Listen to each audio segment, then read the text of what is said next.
Hello friends, rainbow study সেন্টারের পক্ষ থেকে তোমাদের সবাইকে ম্যাথসের আরো একটি নতুন ক্লাসে ওয়েলকাম। তোমরা যারা এখনো পর্যন্ত ম্যাথসের আগের ক্লাসগুলো দেখোনি, আমরা পিওয়াইকিউ অর্থাৎ previous year related railway, SSC এবং তোমাদের ওয়েস্ট বেঙ্গল পুলিশ কেপি, এছাড়াও পিএসসি মিসলেনিয়াসের বিভিন্ন রকম অঙ্ক আমরা কিন্তু প্র্যাকটিস করছি। এর আগের ক্লাসগুলো তো তোমরা যারা দেখোনি তারা অবশ্যই দেখে নিও ক্লাসগুলো। আর আজকে আমরা বিশেষ করে আমরা অ্যারিথমেটিকের পিওয়াইকিউ গুলো সলভ করব, যতটা পারবো সলভ করব আজকে। এরকম পরপর করে আরো কিছু ক্লাস আমরা কমপ্লিট করব, ঠিক আছে? আর তোমরা যারা চ্যানেলে নতুন আছো তারা অবশ্যই চ্যানেলটি সাবস্ক্রাইব করো এবং পাশে দেওয়া বেল আইকনটি প্রেস করো। আর যারা পুরনো আছো তোমরা শেষ পর্যন্ত পুরো ভিডিওটা দেখো, একটি লাইক করে দিও এবং তোমাদের মতামতটা জানিও। কোনো অঙ্কে কোনো রকম যদি ডাউট থাকে তোমরা কমেন্ট সেকশনে অবশ্যই জানিও, ঠিক আছে? তাহলে ফার্স্ট অঙ্ক কি আছে দেখে নেওয়া যাক। আচ্ছা,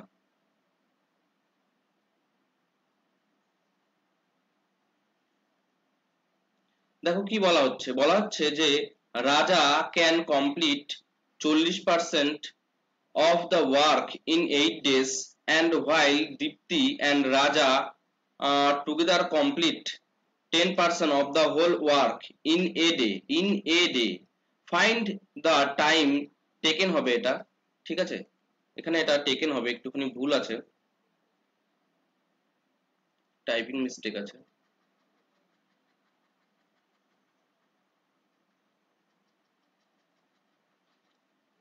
ঠিক করে দিচ্ছি।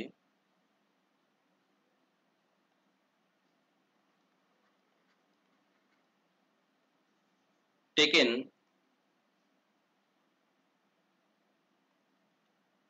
তাহলে এটা কি হবে? Taken by Dipti alone to complete the work. তাহলে দীপ্তির একা কমপ্লিট করতে কত সময় লাগবে বের করতে হবে। তাহলে আমাদের এখানে মেইনলি অঙ্কটা কি বলা হচ্ছে, দেখো এর মিনিংটা কি বলা হচ্ছে।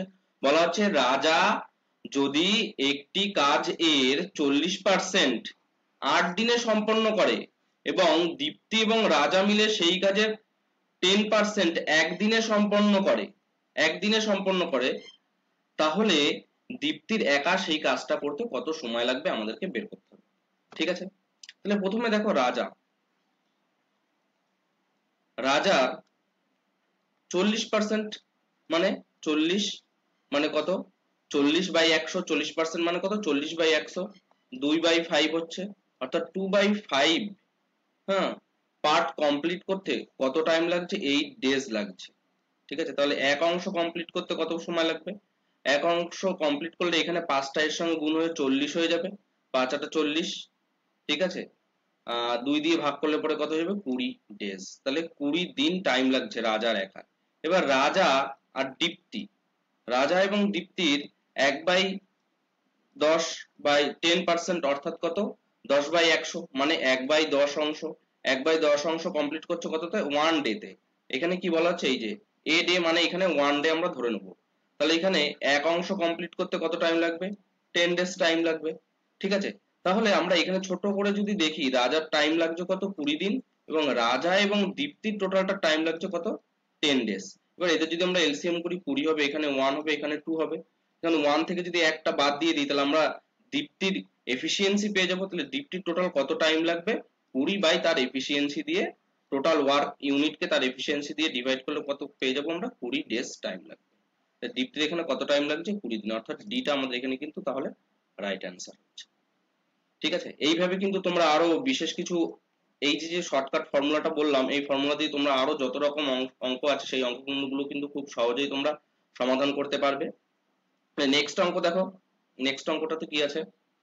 বলা হচ্ছে A and B can complete a work 12 days, A alone can complete it কত? 20 days. If B not work for the first half of the day, then how many days A and B together complete the work? ঠিক আছে, এখানে বলা হচ্ছে যে A এবং B কোনো একটা কাজ সম্পন্ন করতে 12 দিন টাইম নেবে। এবার A একা কমপ্লিট করে 20 দিনে। এবার যদি B does not work only for the first of the, এবার D যদি প্রত্যেক দিনেই প্রথম প্রত্যেক দিনে যদি অর্ধেক করে কাজ করে তাহলে পরে এরা দুইজন একসঙ্গে যদি কাজ করে, এ আর বি একসঙ্গে যদি কাজ করে, এ আর বি একসঙ্গে যদি কাজ করে তাহলে টোটাল কত সময় লাগবে বের করতে হবে। তাহলে প্রথমত আমাদের এ আর বি এর কাজটা সম্পন্ন করতে কত সময় লাগছে, 12 ডেজ টাইম লাগছে, ঠিক আছে। আচ্ছা, এর একা কমপ্লিট করতে কত সময় লাগছে, এর একা কমপ্লিট করতে 20 দিন টাইম লাগছে, অর্থাৎ 12 আর 20 থেকে আমরা এখানে বি এর কাজের পরিমাণটা আমরা পেয়ে যাব। কত হবে দেখে নেওয়া যাক, 6 হবে, 10 হলো, ঠিক আছে। 4 দিয়ে করো তাহলে সব দিয়ে ভালো হবে, 3 5, তাহলে 4 5 20, 60 হচ্ছে, অর্থাৎ 5 হচ্ছে আর এখানে 3 হচ্ছে। অর্থাৎ বি এর এফিসিয়েন্সি, অর্থাৎ বি এর কমপ্লিট করতে কত সময় লাগছে দেখো, বি এর কমপ্লিট করতে 30 দিন টাইম লাগছে। এইবার বি যদি হাফ অফ দা ডে কাজ করে তাহলে কত সময় লাগবে, বি যদি হাফ অফ দা ডে কাজ করে তাহলে পরে কত সময় লাগবে, অর্থাৎ দিনটা অবশ্যই বেড়ে যাবে, সেটা তাহলে কত হয়ে যাবে, 60 ডেজ হয়ে যাবে। 60 ডেজ যদি হয় তাহলে এ এর কমপ্লিট করতে কত সময় লাগছিল, এ এর কমপ্লিট করতে 12 দিন লাগছিল, না এ এর কমপ্লিট করতে 20 দিন লাগছিল, আর বি এর তাহলে কমপ্লিট করতে কত লাগবে, 60 দিন লাগবে। এদের মধ্যে এলসিএম করলে 60 হবে, এর এফিসিয়েন্সি 1 হবে, 60 দিয়ে ডিভাইড করলে 20 দিয়ে যদি আমরা 60 কে ডিভাইড করি কত হবে, 3 হবে, ঠিক আছে। 3 আর 4 মিলে কত হচ্ছে, 3 আর 1 মিলে কত হচ্ছে, 4 হয়ে যাচ্ছে। তাহলে এদের টোটাল টাইম টুগেদার, এদের টোটাল টাইমটা কত লাগবে, 60/4 অর্থাৎ 15 ডেজ। তো 15 দিন এদের টোটাল টাইম লাগবে। আশা করি অঙ্কটা তোমরা বুঝতে পারলে, যদি না বুঝতে পারো তবুও তাহলে তোমরা কমেন্ট সেকশনে জানিও। অঙ্কগুলো কিন্তু খুব ইজিলি ভাবে কমপ্লিট করা যাবে। আমি শর্ট ট্রিক্স তোমাদের সঙ্গে শেয়ার করছি, এই শর্ট ট্রিক্স গুলো অ্যাপ্লাই করে কিন্তু খুব কম সময়ে তোমরা অঙ্কগুলো কিন্তু পরীক্ষার হলে বসে সমাধান করতে পারবে। নেক্সট দেখো কি দেওয়া হচ্ছে, বলা হচ্ছে A and B can do a work alone in 30 days এবং 40 days respectively. In how many days will the work completed if they work alternative day starting with the B on the first day? এবার এখানে বলা হচ্ছে A এবং B এর দুইজনারই কি একটা কাজ করতে 30 দিন এবং একটা কাজ করতে 40 দিন সময় লাগছে, এবং এরা যদি প্রত্যেকদিন একসঙ্গে কাজ করছে না, অল্টারনেটিভ ভাবে, অর্থাৎ প্রথমে এখানে বলে দিয়েছে বি যদি কাজ শুরু করে মানে বি কাজ করছে, তারপরে সেই দিনকে এ রেস্ট থাকছে, আবার এ কাজ করছে, বি রেস্ট থাকছে, এইভাবে যদি কাজ করতে থাকে একদিন পর একদিন এক একজন করে তাহলে পরে টোটাল কত টাইম লাগবে বের করতে হবে। তো এখানে বলেছে কি বি দিয়ে শুরু করতে হবে, প্রথম দিন বি কাজ করা শুরু করছে, বি এর 40 টাইম লাগছে, আর এ এর কত টাইম লাগছে, 30 দিন টাইম লাগছে। তাহলে এদের যদি এলসিএম করি আমরা কত পাবো, 120 পাবো, ঠিক আছে। 120 যদি পাই তাহলে এদের এফিসিয়েন্সি বের করলে 3 আর এর কত হচ্ছে 4 হচ্ছে। তাহলে আমরা এখানে দেখতে পাচ্ছি 2 ডেজ, 2 দিনে কত ইউনিট কাজ করছে, 4 আর 3 মিলে কত 7 ইউনিট কাজ করছে, ঠিক আছে, 7 ইউনিট কাজ করছে। তাহলে এইখানে দেখো একই রকম ভাবে 7 ইউনিট যদি কাজ করে আমাদের এখানে কত ইউনিটের কাছে পৌঁছাতে হবে কাজটা কমপ্লিট করার জন্য, 100 কত ইউনিটের কাছে পৌঁছাতে হবে আমাদেরকে, কিন্তু আমাদেরকে 120 ইউনিটের কাছে পৌঁছাতে হবে, ঠিক আছে, 120 ইউনিটের কাছে পৌঁছাতে হবে। আচ্ছা, এখানে একটা জিনিস লক্ষ্য করো, এখানে একটা জিনিস লক্ষ্য করো, দেখো আমরা যদি 120 কাছে পৌঁছাতে চাই তাহলে দেখো এখানে আমরা যদি 17 দিয়ে মাল্টিপ্লাই করি 7 সঙ্গে, ঠিক আছে, 17 দিয়ে মাল্টিপ্লাই করি, 17 দিয়ে মাল্টিপ্লাই করলে 119 এত হচ্ছে। তাহলে 119 যদি হয়, ঠিক আছে, 17 দিয়ে যদি মাল্টিপ্লাই করি, 17 দিয়ে মাল্টিপ্লাই যদি এখানে করি তাহলে কত হয়ে যাচ্ছে, 34 হয়ে যাবে। 17 দিয়ে এখানে মাল্টিপ্লাই 119 হয়ে যাবে। তাহলে আমাদের এখানে কত ইউনিট কাজ পড়ে আছে, এখানে দেখো 1 ইউনিট কাজ পড়ে আছে। তাহলে এরপরে কাজ করার পালা কার, বি এর পালা। তাহলে বি 1 ইউনিট কাজ করতে কত সময় লাগবে, 1/3 ডেজ টাইম লাগবে। তো 1/3 আমাদের এখানে এর সঙ্গে যোগ হয়ে যাবে, অর্থাৎ 34 পূর্ণ, এটা আমাদের কিন্তু অ্যান্সার আসছে, ঠিক আছে। আচ্ছা, এখানে একটা জিনিস একটুখানি আমরা চেক করে নেই, দেখি কত হচ্ছে, 120,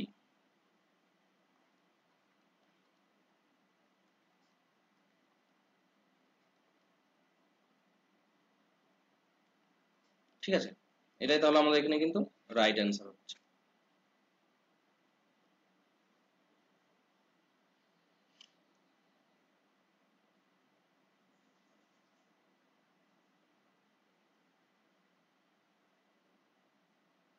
নেক্সট দেখো কি করা হচ্ছে অঙ্কটাতে, বলা হচ্ছে A can do a piece of work in 15 days, B can do the same work in 20 days.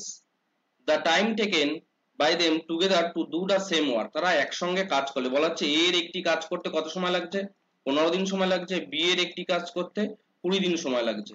15 আর 20 যদি আমরা এলসিএম করি তাহলে 3 পাচ্ছি, 4 পাচ্ছি, অর্থাৎ 60 হচ্ছে। এখানে কত হবে, 4 হবে আর 3 হবে। তাহলে পরে এ বি এর একসঙ্গে কাজ করতে কত সময় লাগবে, তাহলে এখানে টোটাল কাজ হচ্ছে আমাদের যে 60, 60 কে 7 দিয়ে যদি আমরা ডিভাইড করি তাহলে পরে কত হতে পারে, ঠিক আছে। তাহলে দেখো কত হতে পারে, 7 আটা 7 আটা কত হয়ে যায়, 56 হয়ে যায়,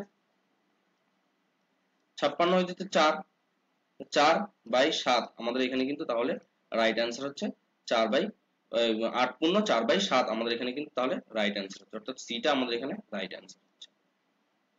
নেক্সট অঙ্ক দেখো কি বলা হচ্ছে, দুটো পাইপ দিয়ে দিয়েছে, বলা হচ্ছে two pipe A and B can fill a tank 21 hours and 18 hours respectively. If both the pipe are open simultaneously, then the time taken to fill the tank in how many hours? তাহলে এখানে simultaneously বলতে একসঙ্গেই খোলা হয়েছে, তাহলে এখানে এ একটা pipe এবং বি একটা পাইপ, একটা পাইপ 21 ঘন্টা টাইম লাগছে, একটা পাইপের 18 ঘন্টা টাইম লাগছে। তো 21 আর 18 যদি আমরা এলসিএম করি তাহলে পরে 7 হচ্ছে, 6 হচ্ছে, ঠিক আছে। তাহলে 6 হবে, 6 দুগুণী 12 হবে, 126 এদের এলসিএম হবে, 21 দিয়ে যদি ডিভাইড করি আমরা এখানে 6 পেয়ে যাব, আর 18 দিয়ে ডিভাইড করলে আমরা এখানে 7 পেয়ে যাব। তাহলে 7 আর 6, 7 আর 6 যদি আমরা যোগ করি তাহলে পরে টোটাল কত পাচ্ছি, 7 আর 6 যোগ করলে পরে 13 পাবো।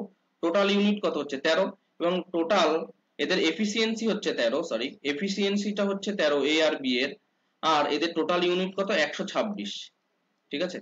এদের টোটাল ইউনিটটা কত হচ্ছে 126, তাহলে 126 এর সঙ্গে যদি আমরা 9 মাল্টিপ্লাই করি, ঠিক আছে, 3 নং 27 7 হাতে 2 11, ঠিক আছে, অর্থাৎ এখানে কত পাচ্ছি আমরা 9 পাবো।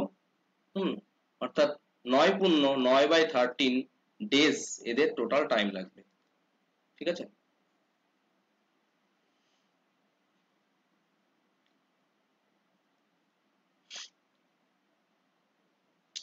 সেম আরো একটা অঙ্ক দেখো, pipe A can fill a tank 80 minutes and pipe B can fill the tank in 40 minutes. If A and B are open together, then how many times will the tank will be filled? বলা হচ্ছে A একটি ট্যাঙ্কি কে ফুল করতে, A নামক একটি pipe দিয়ে একটি ট্যাঙ্কিকে ফুল করতে 80 মিনিট টাইম লাগে, এবং B নামক একটি পাইপ দিয়ে একটি ট্যাঙ্কিকে ফুল করতে 40 মিনিট টাইম লাগে। If A and B are open together, এবং A এবং B কে যদি একসঙ্গে খুলে দেওয়া হয় তাহলে ওই ট্যাঙ্কিটা ভরতে বা ওই ট্যাঙ্কটি ভরতে আমাদের কত সময় লাগবে বের করতে হবে। একদম সিম্পল ভাবে করব, দেখো এর আগেও এরকম একটা অঙ্ক করেছি, 80 মিনিট টাইম লেগেছে, এবং বি এর কত টাইম লেগেছে, বি এর লেগেছে 40 মিনিট টাইম। তাহলে আমরা 40 মিনিট আর কত আর 80 মিনিটের আমরা এলসিএমটা এখানে বের করে নেব। 4 দিয়ে করলে পরে 20 হবে, 4 দিয়ে করলে পরে 10 হবে, আর এখানে 10 করলে পরে 2 1 হবে। আলটিমেটলি তাহলে কত হচ্ছে 80 হচ্ছে, তাহলে এখানে 2, এখানে এখানে এটা 1 হবে এফিসিয়েন্সি, আর এর এফিসিয়েন্সি কত হয়ে যাবে 2 হয়ে যাবে। অর্থাৎ 80 কে আমরা যদি 3 দিয়ে ডিভাইড করি তাহলে পরে আমরা এখানে কিন্তু টোটাল টাইমটা পেয়ে যাব। কেন করছি এটা, দেখো এখানে টোটাল ওয়ার্ক ইউনিটটা কত, ওই যে ট্যাঙ্কিটা তার ক্যাপাসিটিটা কত হচ্ছে, তার ক্যাপাসিটি হচ্ছে 80, আর এখানে এ পাইপের এফিসিয়েন্সি 1 আর বি পাইপের এফিসিয়েন্সি 2, তাহলে আমরা টোটাল ইউনিট কে এ প্লাস বি এর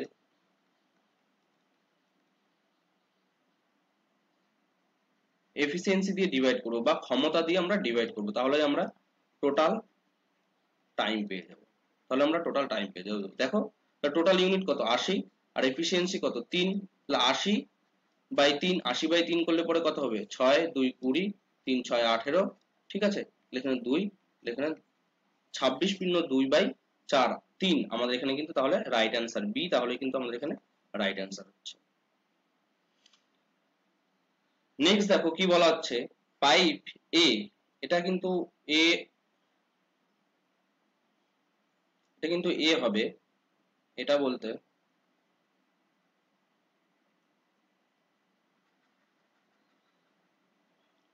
pipe A can empty a tank in 6 hour while B can হবে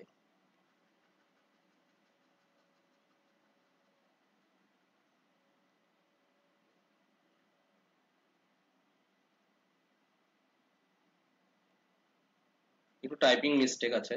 pipe A can empty a tank in 6 hour while B can do it কত 14 hours if both together if both working together তারা একসঙ্গে যদি কাজ করে তাহলে in how much time they will empty the full tank। তাহলে বলা হচ্ছে একটা পাইপ এ, হ্যাঁ একটা পাইপ এ পাইপ আর একটা পাইপ বি যদি একটি ট্যাঙ্কে 6 ঘন্টায় আর 18 ঘন্টা যদি ফাঁকা করে তাহলে পরে টোটালটা ফাঁকা করতে এদের কত সময় লাগবে। এই অঙ্কটা তোমাদের হোমওয়ার্ক থাকলো, তোমরা কমেন্ট সেকশনে তোমাদের এই অঙ্কটার অ্যান্সারটা জানিও, ঠিক আছে। সবকটা অঙ্কই কিন্তু প্রিভিয়াস ইয়ার রিলেটেড অঙ্ক, দেখো এটা এনটিপিসি 2021 সালের অঙ্ক কিন্তু, ঠিক আছে। সবকটা অঙ্ক কিন্তু গুরুত্বপূর্ণ অঙ্ক। আচ্ছা, কি বলা হচ্ছে এ ট্যাঙ্ক, এই অঙ্কটা খুব গুরুত্বপূর্ণ অঙ্ক, দেখো কিভাবে করা যায়। A tank can be fill by 2 pipe together in এত minutes. Big pipe can fill the tank in 12 minutes less than compared to the small pipe. How much time will be taken by the big pipe alone to fill the tank? তাহলে অঙ্কটাতে কি বলা হচ্ছে আগে সেটা বুঝে নাও। বলা হচ্ছে যে কোনো একটা ট্যাঙ্কিকে ভর্তি করতে দুটো পাইপে একসঙ্গে 45/4 মিনিট সময় লাগে। এবার এখানে যে বড় পাইপটা আছে সেই বড় পাইপটা দিয়ে যদি ভর্তি করা হয় তাহলে ছোট পাইপের তুলনায় 12 মিনিট কম সময় লাগে, ঠিক আছে। তাহলে বলা হচ্ছে যে বড় পাইপ দিয়ে শুধু কমপ্লিট করতে কত সময় লাগবে এই ট্যাঙ্কিটা ভর্তি করতে, ঠিক আছে।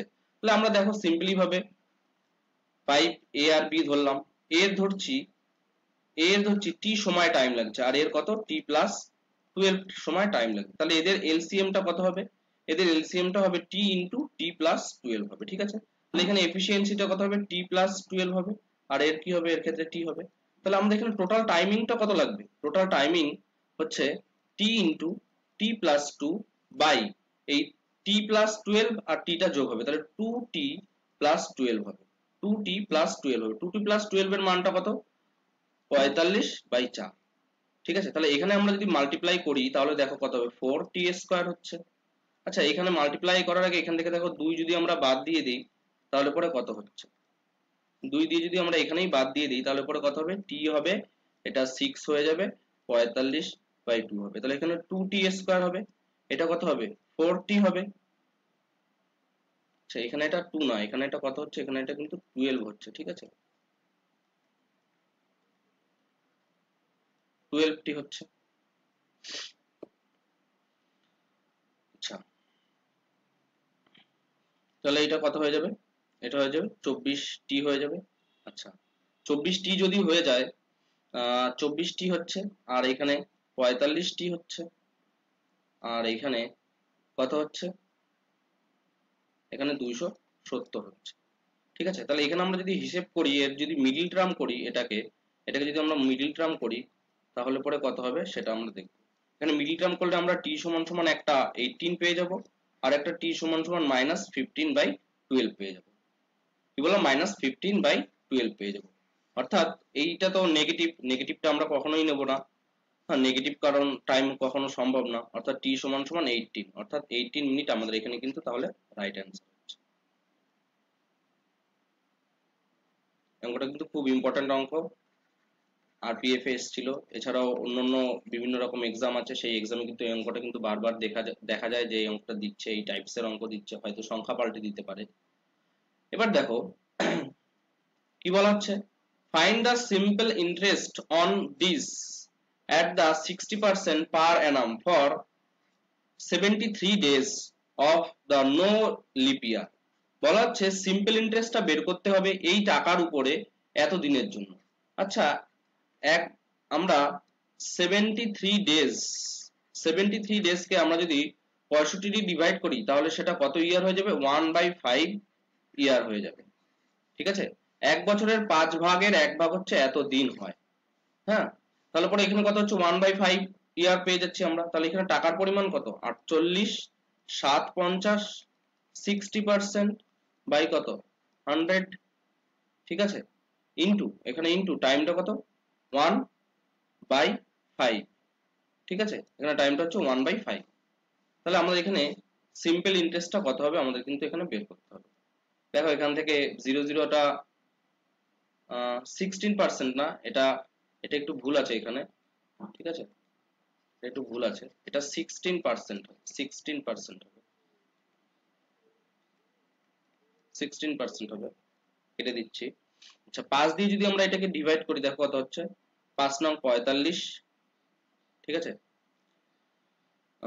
5 7 35, 5 5 25 এই পর্যন্ত হচ্ছে। আচ্ছা 5 দিয়ে ডিভাইড করলে এটা 2 হচ্ছে, 5 দিয়ে যদি এটাকে ডিভাইড করি 5 কে 5, 5 7 35, 5 হচ্ছে। আর 2 দিয়ে ডিভাইড করলে এটা কত হয়ে যাচ্ছে 8 হচ্ছে। অর্থাৎ 5 8 40 এর শূন্য হাতে 4, 7 8 56, 56 শূন্য হাতে 6, হাতে 6, 8 অক্ষে 8, 8 আর 6 কত 14। একটু কোথাও ক্যালকুলেশনে হয়তো ভুল হচ্ছে। ঠিক আছে,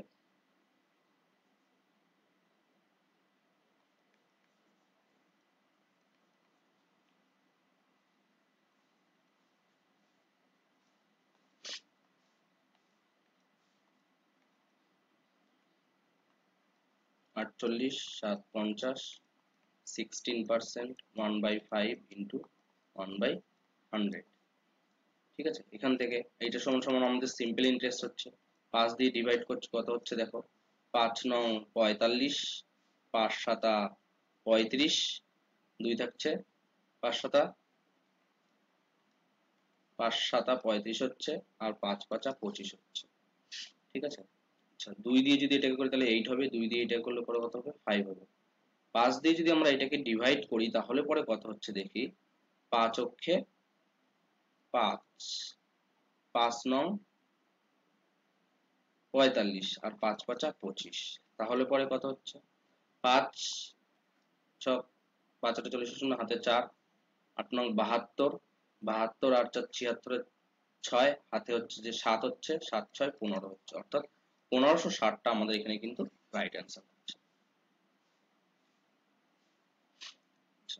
নেক্সট দেখো কি বলা হচ্ছে, বলা হচ্ছে what will be the simple interest on the amount this in 9th month at the rate হচ্ছে কত at the rate of the 6 পূর্ণ 1/4। এটা 1/4 হবে না, এটা 1/2 হবে না, এটা 1/4 হবে। ঠিক আছে, পার অ্যানাম। তাহলে এখানে আমরা সিম্পল ইন্টারেস্ট 16800 বসাবো। 9 মান্থ মানে 9 কে বছরে নিয়ে আসতে গেলে কি করতে হবে আমাদের 12 দিয়ে আমরা ডিভাইড করে দেবো। ঠিক আছে, আর কত আর হচ্ছে যে 6 পূর্ণ অর্থাৎ 25, 25 বাই কত হবে 25/4 হবে, 25/4 হবে। এখান থেকে শূন্য শূন্য আমরা ভ্যানিশ করে দিচ্ছি। ঠিক আছে, আচ্ছা 4 দিয়ে যদি আমরা এটাকে ডিভাইড করি 4 4 16, 2 42 হবে। 6 দিয়ে এখানে যদি করি এখানে আমাদের কত থাকবে 2 থাকবে, 6 7 42 হবে। 7 নং কত হচ্ছে 7 নং 63 হচ্ছে, 63 ইন্টু 25 বাই আমার এখানে কত হচ্ছে 2 চলে আসছে। ঠিক আছে, আচ্ছা তাহলে এখানে 63 আর যদি 25 কে করি তাহলে পরে কত হবে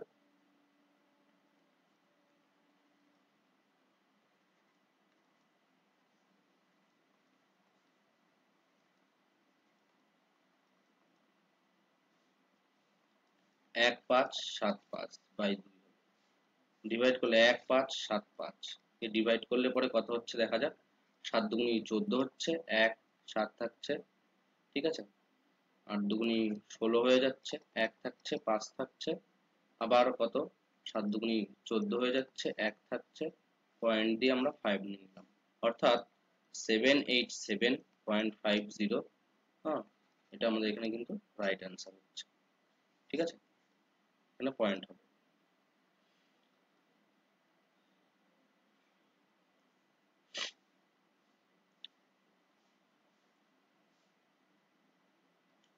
আচ্ছা, নেক্সট এই অঙ্কটাও কিন্তু খুব গুরুত্বপূর্ণ অঙ্ক, কম্পাউন্ড ইন্টারেস্টের অঙ্ক। দেখতেই পাচ্ছ তোমরা এখানে, দেখো অঙ্কটাতে কি বলা হচ্ছে।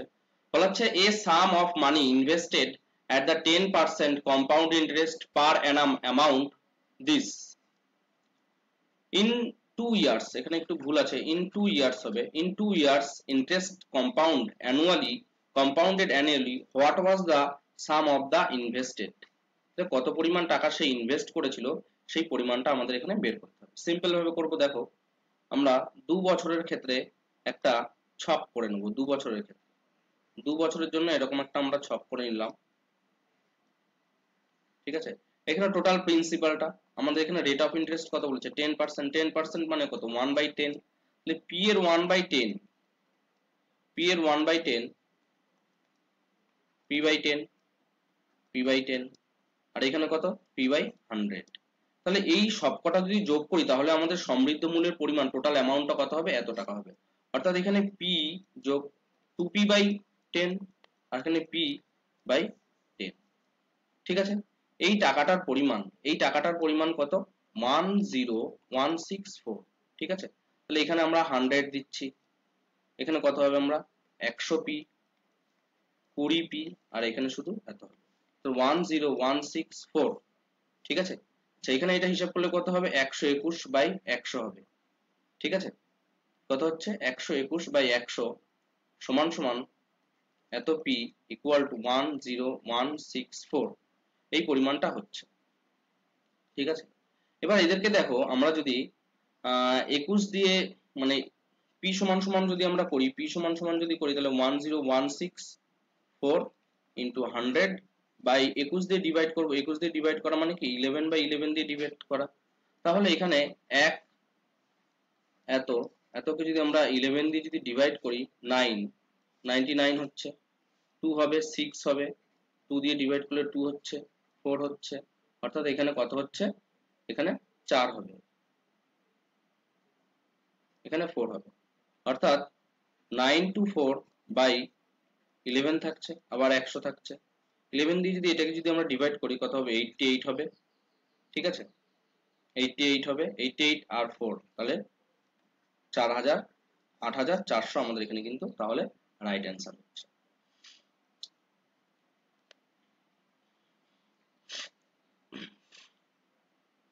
এই অঙ্কটা দেখো, এটাও খুব একটা গুরুত্বপূর্ণ অঙ্ক, আরআরবি আরপিএফ কনস্টেবলের অঙ্ক 2019 সালে যে এক্সামটা হয়েছিল সেই এক্সামে এসেছিল এই অঙ্কটা। The sum of the 2000 at the 40% per annum compounded annually, what is the interest for the third year of the compound interest? বলা হচ্ছে কোনো একটা টাকা 2000 টাকার উপরে যদি আমরা 40% আমরা যদি কম্পাউন্ড ইন্টারেস্টেড যদি আমরা প্রয়োগ করি তাহলে তৃতীয় নম্বর বছরে এর কম্পাউন্ড ইন্টারেস্টের পরিমাণটা কত হবে, তৃতীয় নম্বর বছরে এর সুদ চক্রবৃদ্ধি সুদের পরিমাণটা কত হবে আমাদেরকে বের করতে হবে। তা এটা করার জন্য আমরা সেই আগের একটা ছক করেছিলাম, সেই ছক অনুযায়ী করব। দেখো 3 বছরের ক্ষেত্রে ছকটা একটু ডিফারেন্স হবে,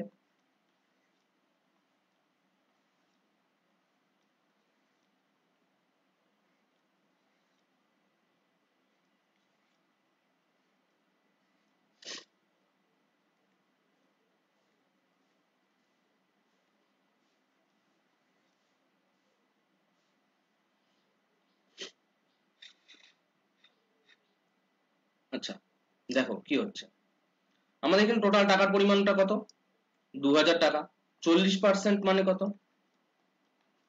সুদের হার এখানে কত 40%, 40% মানে 2/5, তাহলে 2000 টাকার 2/5 করা মানে কত 800 টাকা, এটা 800 টাকা, এটা 800 টাকা। এবার 800 টাকার 2/5 করা মানে কত, 2/5 মানে 5,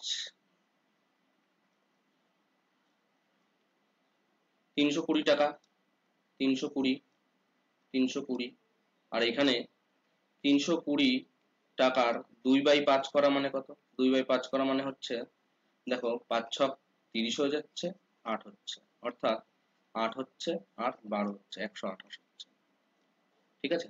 তাহলে দেখো এখানে এখানে আমাদের এখানে আমাদের টোটাল যে টাকার পরিমাণটা হচ্ছে, আমি এখানে একটুখানি অন্য কালার দিয়ে তোমাদের ভাগ করে দেই, তাহলে পরে বুঝতে পারবে। এই যে ছকটা করলাম, এই একটা ছক থেকে সব ধরনের উত্তর বেরিয়ে যাবে। দেখো প্রথম বছরের ক্ষেত্রে যদি সুদ বের করতে বলতো, প্রথম বছরের সুদ কত হবে, তাহলে পরে এই অংশটা হতো। দ্বিতীয় বছরে শুধু সুদ কত হবে, টোটালটা এইটা হতো। ঠিক আছে, আচ্ছা। আর সরল সুদ বললে কোন অংশটা হতো, সরল সুদ বললে পরে শুধু এই অংশটা হতো। আর তৃতীয় বছরের ক্ষেত্রে শুধু বাকি চক্রবৃদ্ধি সুদটা কত হবে, এতটা হবে।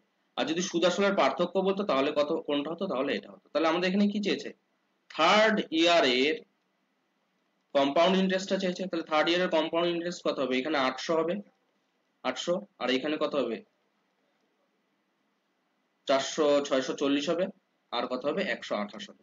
তাহলে এইগুলো যদি আমরা যোগ করি তাহলে কত কত হচ্ছে আমাদের, 800, 640 আর হচ্ছে 128, 8, 6, ঠিক আছে, 8, 6, 14, 15, অর্থাৎ 1564। 1564টা তাহলে এখানে আমাদের কিন্তু রাইট অ্যান্সার হচ্ছে। ঠিক আছে, নেক্সট দেখো কি বলা হচ্ছে, নেক্সট অঙ্কটা।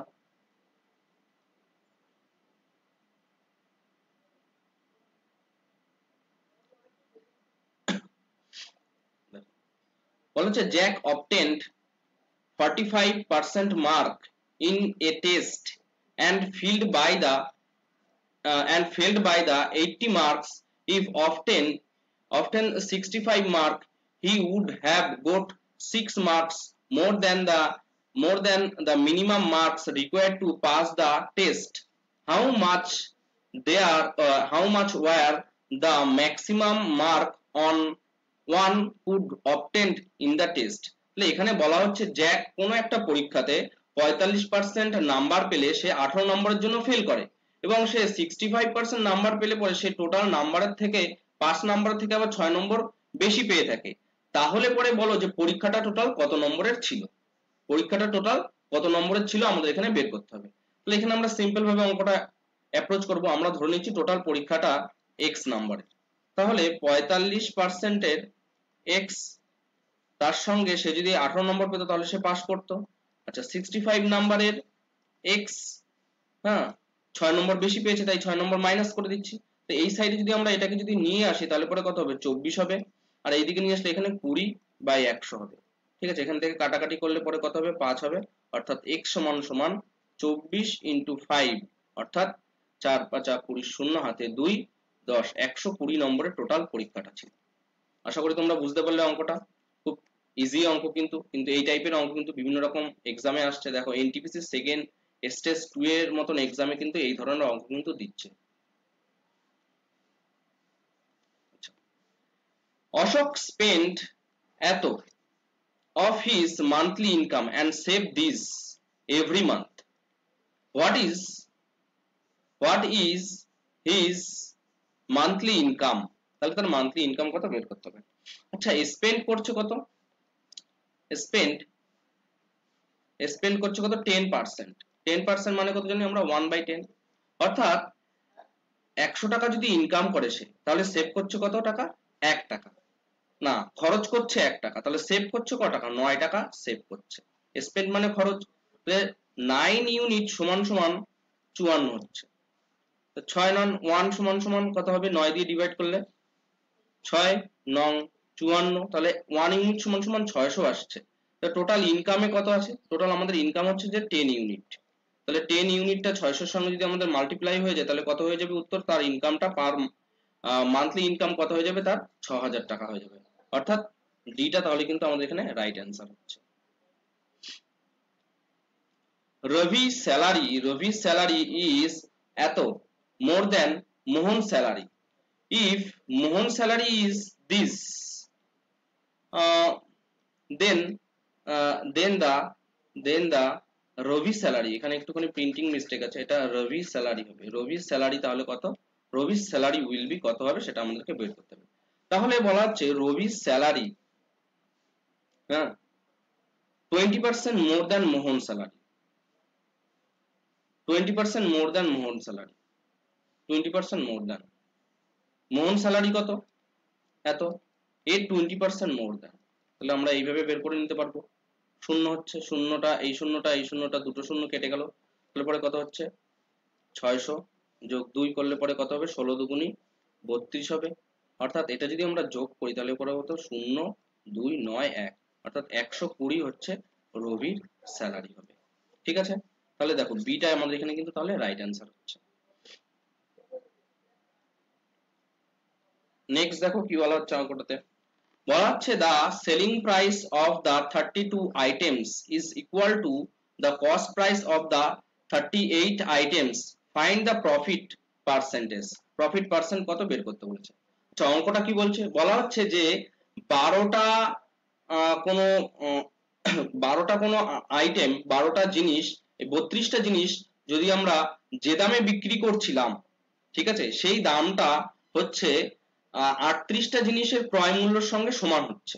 তাহলে পরে এই ক্ষেত্রে আমাদের পার্সেন্টেজ, লাভ পার্সেন্টেজ আমাদের কত বের করতে হবে। তাহলে SP of 32 is equal to CP of 38।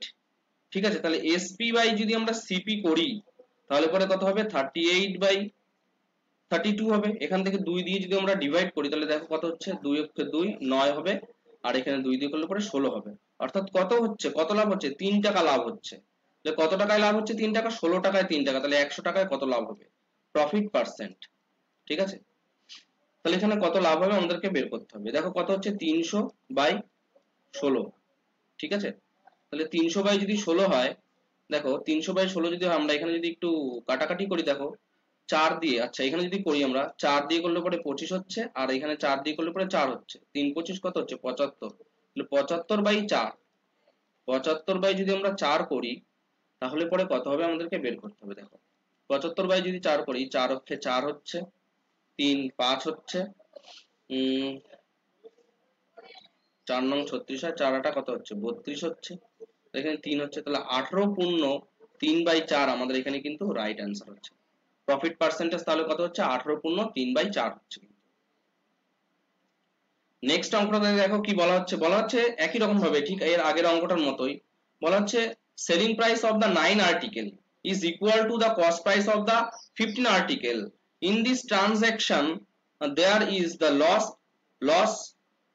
of the 40%, gain হচ্ছে যে 66.6% নিয়ারলি, এবং লস হচ্ছে 66.6% নিয়ারলি, অথবা গেইন হচ্ছে যে 40%। কোনটা হবে আমাদের এখানে কিন্তু বের করতে হবে। তাহলে এখানে কি বলা হচ্ছে, প্রথমত অঙ্কটাতে বলা হচ্ছে যে 9টি আর্টিকেলের বিক্রয় মূল্য সমান সমান 15টি আর্টিকেলের ক্রয় মূল্যের সমান। তাহলে এই ধরনের বেচা কেনার ক্ষেত্রে আমাদের লাভ বা ক্ষতি কোনটা হবে আমাদের এখানে বের করতে হবে। তাহলে সিম্পল এর আগের মতনই করব আমরা, এসপি অফ 9 আর্টিকেল সমান সমান সিপি অফ 15 আর্টিকেল। ঠিক আছে, আচ্ছা এসপি বাই সিপি যদি আমরা করি তাহলে পরে আমরা এখানে দেখতে পাচ্ছি, এসপি বাই যদি সিপি করি তাহলে 15 বাই 9 হচ্ছে, 3 দিয়ে যদি আমরা কাটাকাটি করি কত হচ্ছে, 5 হচ্ছে, 3 হচ্ছে, তাহলে কত হচ্ছে, 2 বেশি হচ্ছে। ঠিক আছে, তাহলে 2 বাই 3 ইন্টু আমাদের কত হয়ে যাবে, 100 হয়ে যাবে। অর্থাৎ 200 কে 3 দিয়ে যদি আমরা ডিভাইড করি, আমরা জানি 6.66 সামথিং হবে, 66 পয়েন্ট সামথিং হবে, সেটা একটু করে দেখছি। দেখো 6 18 হচ্ছে, 2 20, 6 18 হচ্ছে। ঠিক আছে, পয়েন্ট দিয়ে শূন্য নিচ্ছি, আবার 6 হবে, এরকম পরপর কিন্তু চলতেই থাকবে। এটা কত হবে, এটা এখানে 18 হবে। ঠিক আছে, এরকম চলতেই থাকবে, অর্থাৎ 66.66 আমাদের এখানে কিন্তু তাহলে রাইট অ্যান্সার হচ্ছে, এত প্রফিট হবে, বিটা রাইট অ্যান্সার হচ্ছে।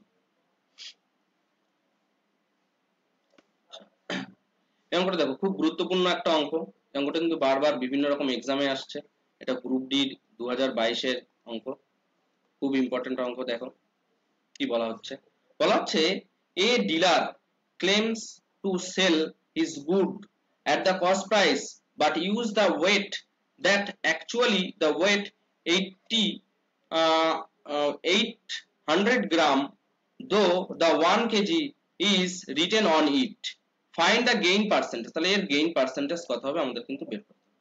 ঠিক আছে, আচ্ছা এই ক্ষেত্রে দেখো আমাদের এখানে কি হচ্ছে, আমাদের এখানে 1000 গ্রামের পরিবর্তে আমাদের কত দিচ্ছে, 800 গ্রাম দিচ্ছে।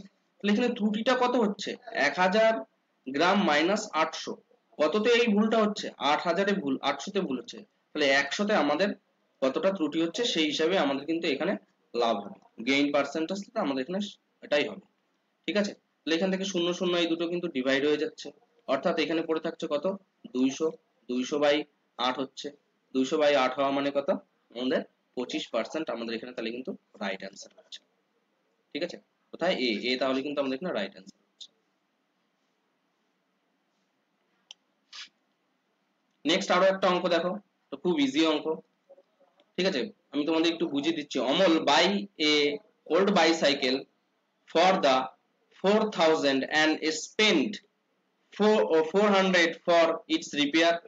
If he sell the bicycle for 5,000 in his percentage gain is what? তাহলে সে কতটা পরিমাণ লাভ করবে বলতে হবে। তাহলে সে প্রথমে অমল প্রথমে 4,000 টাকা দিয়ে একটা পুরনো বাইসাইকেল কিনেছে এবং তার পিছনে সে 400 টাকা খরচ করেছে, অর্থাৎ টোটাল এখন তাহলে তার কাছে সিপি কত হয়ে গেছে, এত হয়ে গেছে, এবং সে এটাকে বিক্রি করেছে কত টাকায় 5,000 টাকায়। তাহলে তার লাভ হয়েছে কত, লাভ হয়েছে 600 টাকা। তো এই 600 টাকা লাভ হয়েছে কত টাকায়, 600 টাকা লাভ হয়েছে কিন্তু 4,400 টাকায়। কত টাকায়, 4,400 টাকায়। তাহলে 100 টাকায় তার প্রফিট পার্সেন্টেজ বা গেইন পার্সেন্টেজ কত হবে আমাদেরকে কিন্তু বের করতে হবে। 0 0 এখানে ভ্যানিশ হয়ে যাচ্ছে, 2 দিয়ে করলে পরে, আচ্ছা 4 দিয়ে করি, 4 দিয়ে করলে পরে 150 হচ্ছে, আর 4 দিয়ে করলে পরে এখানে 11 হচ্ছে। তাহলে 150/11, 150/11 করলে পরে কত হবে 11 হচ্ছে, 4 0 হচ্ছে, 3 হচ্ছে 33 হবে, 7 হচ্ছে 33/11 হচ্ছে, অর্থাৎ 33 পূর্ণ 7/11 আমাদের এখানে কিন্তু তাহলে রাইট অ্যান্সার হচ্ছে।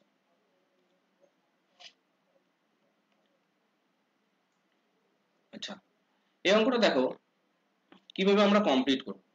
বলা হচ্ছে a person sell a sofa for the certain price if sold it at the 60%, ঠিক আছে, of the price then there will be a loss এত পার্সেন্ট। তাহলে আমরা এখানে সোফার যে সিপিটাকে আমরা এক্স ধরে নিই এবং এসপিটাকে আমরা ওয়াই ধরে নিই। ঠিক আছে,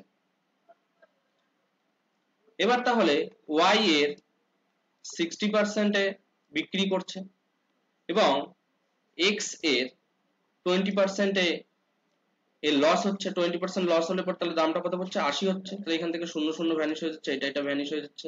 তাহলে এখানে x/y টা আলটিমেটলি কত আসছে দেখো, x/y টা আলটিমেটলি আসছে x/y যদি করে দিই 6/8 আসছে, অর্থাৎ 3/4 আসছে।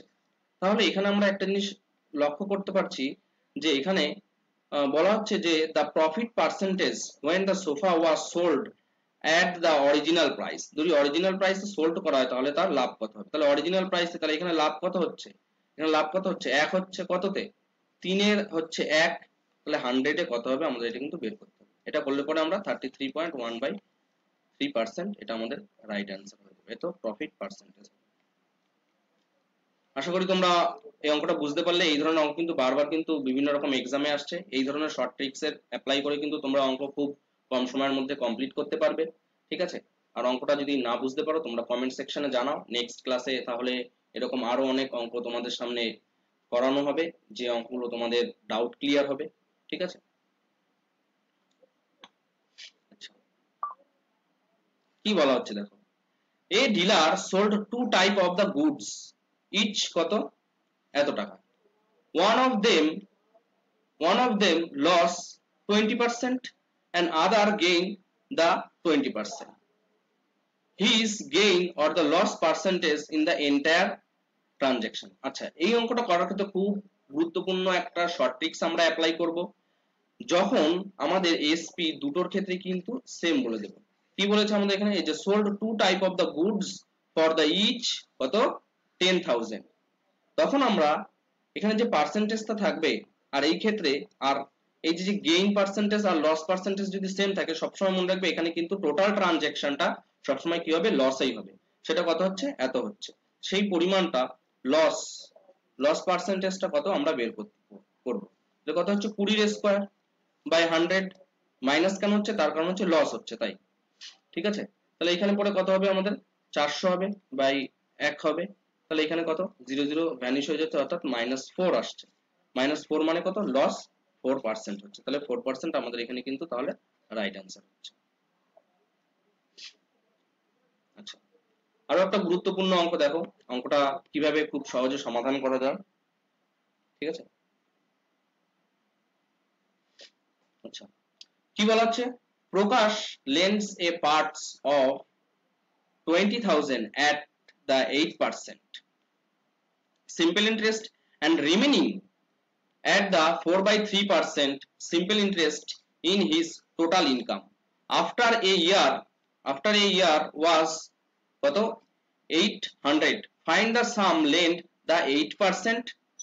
তাহলে অঙ্কটাতে কি বলা হচ্ছে যে প্রকাশ 2000 টাকার 20,000 টাকার কিছু অংশ 8% সরল সুদে এবং কিছু বাকি অংশটা 4/3% সরল সুদে ধার নিয়েছে, এবং যার ফলে তার সুদের পরিমাণ কত হয়েছিল 800 টাকা হয়েছিল।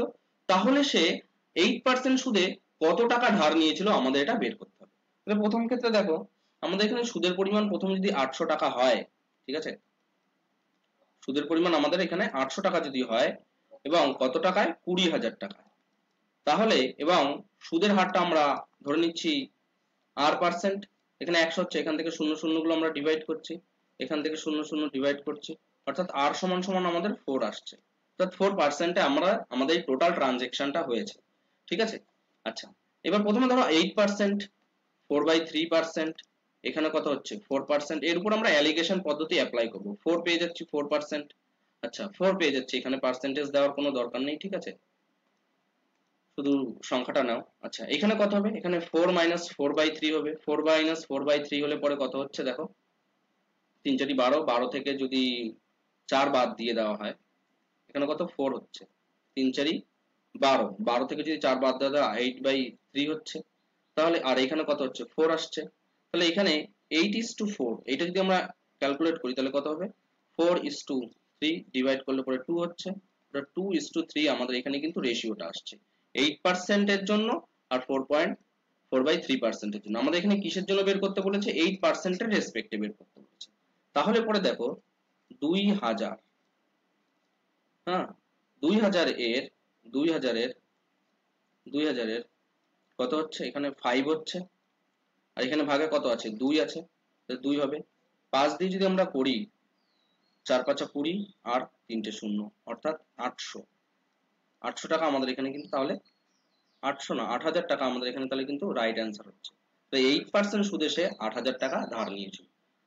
ঠিক আছে, তাহলে এই অঙ্কটা কিন্তু খুব গুরুত্বপূর্ণ অঙ্ক, আশা করি তোমরা সবাই বুঝতে পারলে অঙ্কটা কিভাবে করলাম। ক্লাসটা এই পর্যন্ত থাকছে, নেক্সট ক্লাসে তোমাদের সঙ্গে দেখা হচ্ছে। ক্লাসটা শেষ পর্যন্ত দেখার জন্য বা করার জন্য তোমাদের সবাইকে অসংখ্য ধন্যবাদ।